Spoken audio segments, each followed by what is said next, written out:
Hello everyone, welcome to my channel. आज हम करेंगे क्लास 12 बिजनेस स्टडीज एंड आज का हमारा टॉपिक है प्रिंसिपल्स ऑफ साइंटिफिक मैनेजमेंट, जिसका हम सबसे पहला प्रिंसिपल करने वाले हैं science not rule of thumb. So guys, इस चैनल में हम जितनी भी वीडियोस करेंगे वो सभी सिर्फ और सिर्फ एनसीईआरटी की बुक्स में से करेंगे।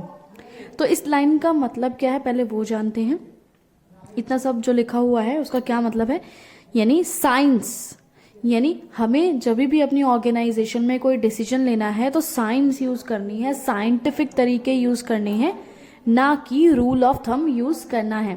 रूल ऑफ थंब से मतलब है इधर कि मैनेजर ने अपनी इच्छा से, अपने विश से जो उसको समझ में आया बस वही डिसीजन ले लिया, या फिर देखा प्रीवियस मैनेजर ने ऐसा कुछ डिसीजन लिया था प्रॉब्लम सॉल्व करने के लिए तो मैं भी ऐसा डिसीजन ले लेता हूं, है ना। तो वो होता है रूल ऑफ थंब। बिना सोचे समझे कोई भी डिसीजन ऐसी ले लेना।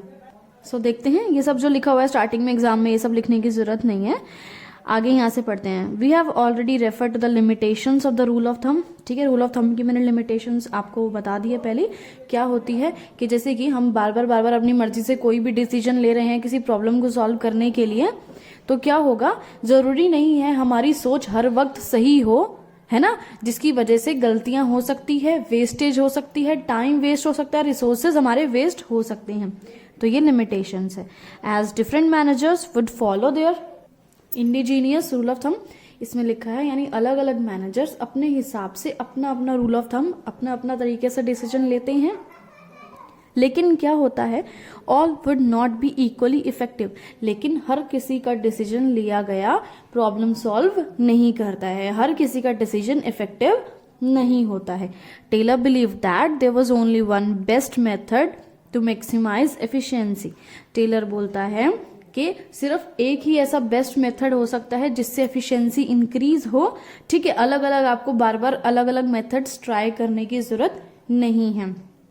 This method can be developed through study and analysis. और मेन बात जो है, टेलर क्या बोलना चाह रहा है कि जो ये मेथड आप डिसाइड करेंगे ये रूल ऑफ थंब से डिसाइड नहीं करना है, कि इसको कैसे डेवलप करना है, काम करने के मेथड को थ्रू स्टडी एंड एनालिसिस, यानी बहुत सारी स्टडी करने के बाद, सब कुछ एनालाइज करने के बाद, एक्सपेरिमेंट्स करने के बाद तब जाके एक बेस्ट मेथड सेलेक्ट करना है।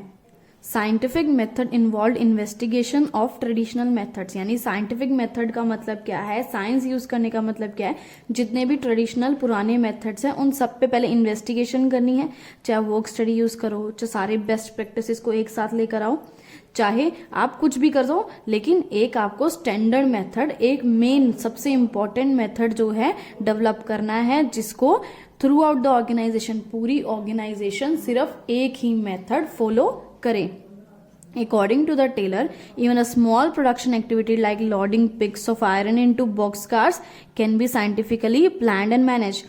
एंड इसमें टेलर बोल रहे एग्जाम्पल में कि अगर आपको सिर्फ आयरन के कुछ बॉक्सेस किसी कार या किसी ट्रक कहीं पे भी लोड करने हैं तो इसको लोड करने का भी एक बेस्ट साइंटिफिक तरीका आप ढूंढ सकते हैं, जिससे क्या होगा, आपका tremendous savings of human energy as well as wastage of time and materials.